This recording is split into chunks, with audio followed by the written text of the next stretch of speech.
Alright, Sarah Hornby, where are we at?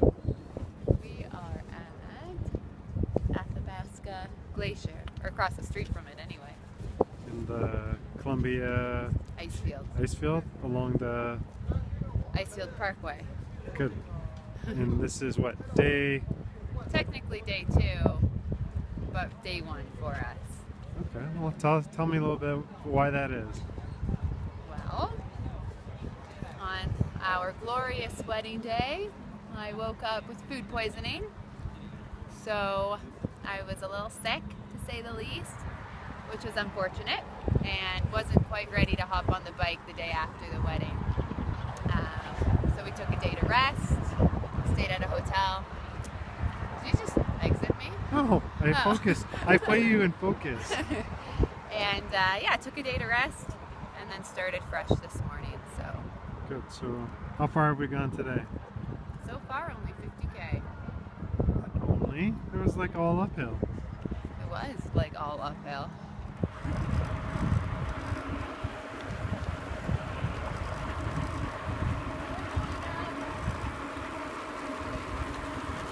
Hey!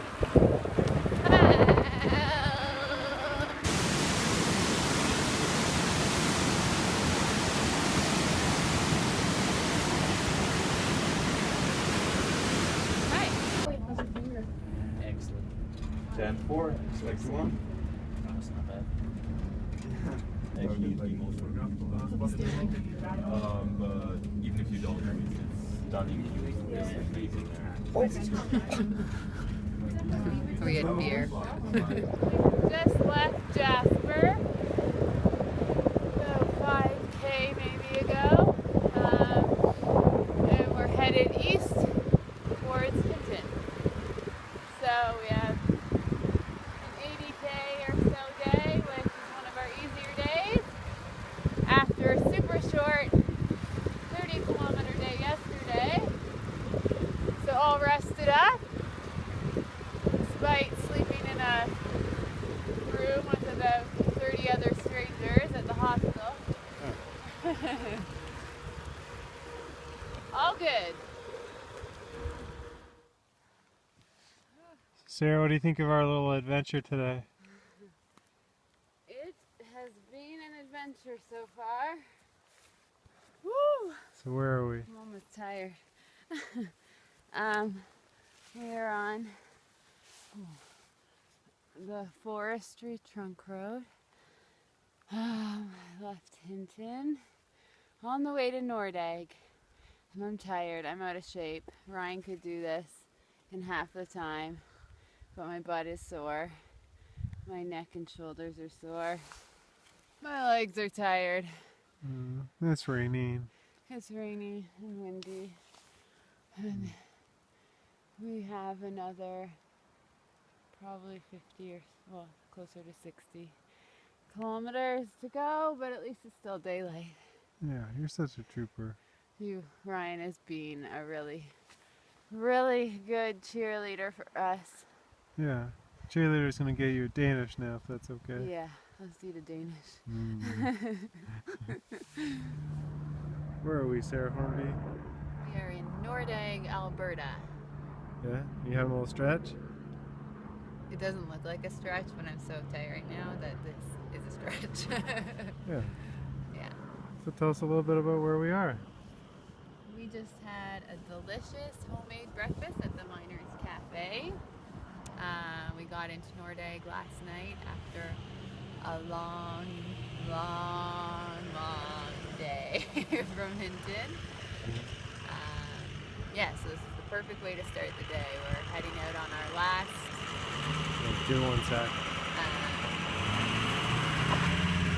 He's purposely trying to make noise. Lots of trucks in Alberta. Yeah. You need a truck like that if you're going to drive these roads. Yeah. So yeah, it was a good way to start the morning of our last day. Where did we stay last night? We stayed here in Nordegg at a hostel with a private room. It was very luxurious.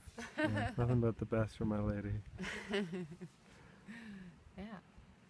So tell us about the day yesterday. Oh, the Jeez. day. I don't even know where to begin. It was a very, very hard day for me, for Ryan too, but for different reasons. It was 185 kilometers from Hinton to Nordegg on like dirt, gravelly roads. So that was all new to me and a new distance. Furthest I've gone. Did 180 in an Ironman, but let me tell you, 185 on gravel with this kind of terrain was eye-opening, and probably the hardest physical thing I've ever done. So, you know, granted, I'm not in the best of shape and didn't exactly train for this. Haven't been on my bike much at all, and it's a new bike. Just got it like a week and a half ago. You know, it made for a very difficult day. The conditions were a little iffy. We dealt with some cold rain, some wind, and yeah, lots of hills. So it was very challenging. I had to dig very deep, but thankfully I had Ryan as my number one cheerleader. I honestly would be in a ditch right now, curled up in a ball if it weren't for him. That doesn't sound comfy. No, it was really hard. It was such a long day. We were running out of daylight. We had to check in to our hostel at a certain time. The weather kept turning. There was just, you know, we were in the middle of nowhere. Like, it was the most remote ride I've ever been on. We were lucky if we encountered someone, you know, maybe once an hour, and usually they were oil tanker guys working out and the operations there, and we later found out they're not allowed to stop to help you. So yeah, it was an adventure. Yeah. I'm glad we did it though, even though I don't want to ever do that for a long time. Yeah. Now taking my lady to the Post Hotel tonight. Whoop whoop. Yes, now the luxurious aspect of our honeymoon begins. Post Hotel in Lake Louise for a couple nights. We're gonna get some massages and some good meals. Still gotta get there though. But we still gotta get there. So we have about 100K today. My legs feel like someone took a baseball bat to them, literally. I can hardly like stand up and sit down without looking ridiculous. So it'll be a long 100K, but it's on pavement and I know we can do it. So I think Ryan will be carrying my bag again today though. Yeah. Yeah. I like your socks. Thanks. I got quite the outfit going on these days. Yeah, you look good. Thanks. Can I interview you now? Sure. I want to hear your version of the events. Okay. Okay. So I just chatted your ear off about what we've been up to the last couple days. Now it's your turn. Let's hear Ryan Correy's side of the story.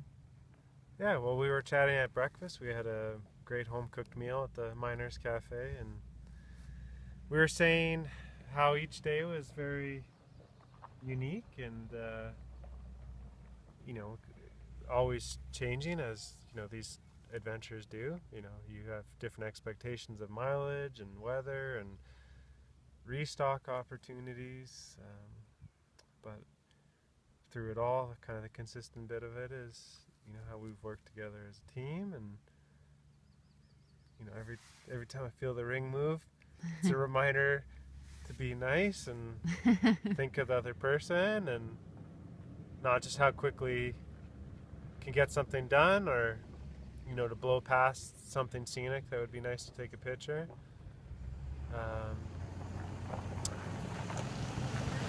I would say the weather has been better overall than trips I've done through Alberta, but yesterday definitely was quite the challenge. Sarah was a little modest. It rained, I think, 80% of the day, and it was just kind of like on the cusp of making us stop and trying to build a shelter. And you're not totally soaked that you should probably keep going, otherwise you'll freeze. So we were in that kind of uncomfortable zone all day. And that was a very real possibility, building a shelter. We talked about it, and we talked about sleeping in an outhouse, and they were very realistic options. Mm-hmm. So, you know, I've been in that scenario many a time, so I kind of know how my body and my bike and how to react, and but for someone like yourself that's new to it, you know, it's not only the distance and the terrain, all the climbing. You know, that's quite of a shocker of a day. And you know, there were some tears, and you know, there were some hugs and pep talks and tears of laughter / crying when a trailer blew by me and splashed me with a mud puddle from head to toe. Yeah, Sarah got splattered.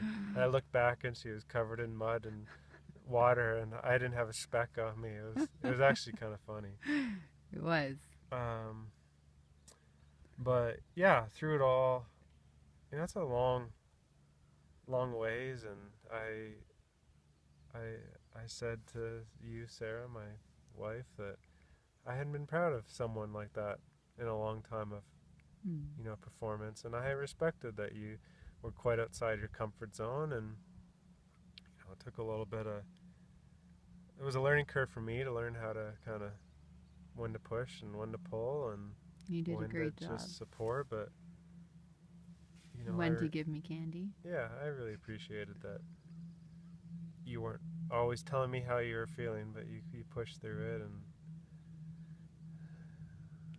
yeah, I think you actually got stronger. Like, we were talking about doing the Icefields Parkway on the asphalt and how easy that almost looks now. And I knew that going in. I'm like, this is not tough, like climbing. Like, the tough part is what you're going to experience yesterday. I'm still proud of myself for that. That was still a challenge. Yeah, but it's comparing the two it's very different, right? Yeah. It wasn't for a lot of reasons, including restock opportunities. Yes, which, that's right, we didn't have any. We were very much looking forward to a general store at about 50K of 185, which never came to be, so we didn't have any restock points all day long. We dreamt of many meals. Yeah, and the funny bit of it was in the morning before we left Hinton, we were at a gas station restocking up, and I was going to town on like candy and chocolate bars and energy bars, and you know, I carried about enough as what I would eat, me personally, and Sarah's like, you know, kind of balking. She's like, oh, we're probably good, right? We don't need gummies, and we don't need this. I didn't know we'd be out there for as long as we were. Yeah, and I was trying to express to her, I'm like, we're going to be eating more than we would on a similar distance on pavement, and you're going to want these things. And it was kind of nice to see the turn where she was asking for wine gums and as the treats. And yeah, I didn't want any candy at first, but I did. Yeah, and it's not so much, you know, because you're just a little kid indulging. It's that there comes a point where it's like actually kind of like a legitimate fuel source. You know, a lot of calories in a small little pack, right? And don't forget, we saw a bear. We did see a bear.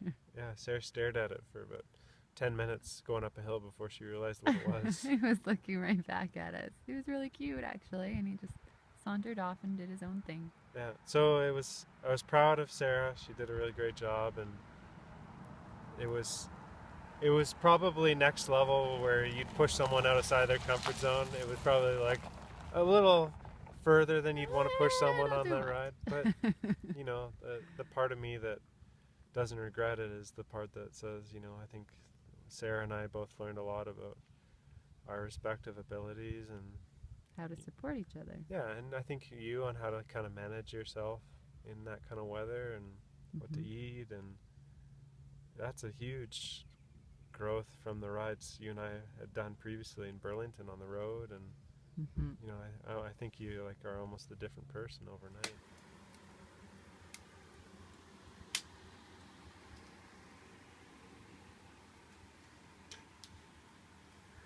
All right. Happy honeymoon.